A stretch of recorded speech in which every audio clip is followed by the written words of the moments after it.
যতটুকু সাধ্য পরিমাণ ছিল 2-4 জনকে আমি বের করে দিয়ে আমি চলে গেছি আমি আমারটারে নিয়ে। কিন্তু আমিও একজন বাবা, আমার সন্তানের জন্য আমার এত কষ্ট লাগতেছে না যে বাচ্চাদের জন্য আমার যে কষ্ট এখন লাগতেছে। এখানে আমি বাচ্চা নিতে আসলাম, তো এখানে বাচ্চা নিতে এসে আমি যেখানে ঘটনাটা ঘটেছে যে স্পটটাতে, ওই স্পট থেকে 5 থেকে 10 হাত দূরত্ব আমি আমার গাড়িটা রেখেছিলাম। রেখে আমি গাড়ি থেকে নেমেছি, নেমে আমি আমার স্টুডেন্টকে নিতে সামনের দিকে এগোতে যাচ্ছিলাম। তখন হঠাৎ করে আমার গাড়ি থেকে বের হওয়ার পরে হঠাৎ করে আমার চোখটা উপর দিকে গেছে, সামনের দিকে হাঁটতেছিলাম আর কি। যখন সামনের দিকে হাঁটতেছিলাম তখন আমার চোখ উপর দিকে যাওয়ার সাথে সাথে আমি দেখতেছি উপর থেকে যেন একটা মানে লাগে যেন একটা গজব আসতেছে, এরকম মানে এখন আগুনের মতো একটা গোলা দেখতেছি। তো দেখে আমি মনে করছি কি না কি, এটা মনে করে আমি ভাবছিলাম যে আমার গায়ে পড়বে, এটা ভাবে আমি পিছু দিকে সরে গিয়েছি। সরে যাওয়ার সাথে সাথে এই দ্রুত মানে সেকেন্ডের মুহূর্তে নিচে পড়লো, পরে ছাদে পড়লো, ওখানে পরে বাস্ট হলো। বাস্ট হওয়ার সাথে সাথে আবার এখানে আগুন লাগলো। এই তো এখানে অনেক স্টুডেন্ট ছিল, ওকে নিতে আসছিলাম। তো ওকে নিতে আসছি, ওরা একটু শরীর একটু সমস্যা, তো ওকে আবার ওর স্কুলের ক্লাসের সামনে থেকে আনতে হয়। তো বরাবরের মতো আজকে ঠিকই ওখানে গেছিলাম। তো ওখানে যাওয়ার সাথে সাথে ওরে গাড়ি থেকে নামছে, ওরা আনতে যাবো, তখনই মানে এই ঘটনাটা ঘটেছে।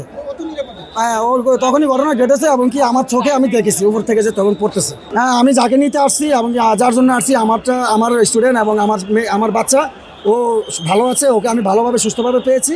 ও সুস্থভাবে পেয়ে ওর আব্বা আমার কাছে ওকে আমি বুঝিয়ে দিয়েছি। ছিল প্রায় একটা স্কুলে আপনার যতগুলো স্টুডেন্ট ছিল, প্রায় ছুটি হওয়ার পরে অর্ধেক তো ছিল, যাদের কোচিং ছিল তারাই সবাই ছিল।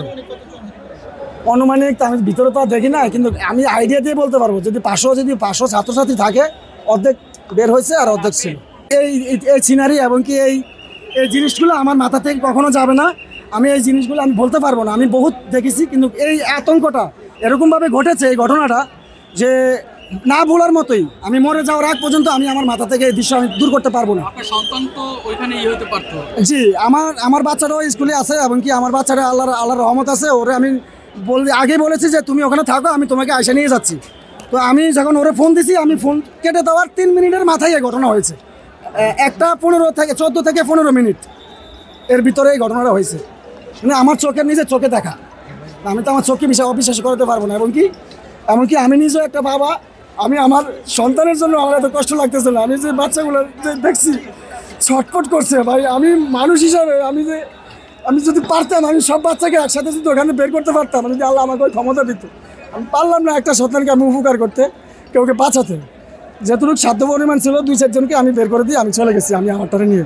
কিন্তু আমিও একজন বাবা, আমার সন্তানের জন্য আমার এত কষ্ট লাগতেছে না যে বাচ্চাদের জন্য আমার যে কষ্ট এখন লাগতেছে।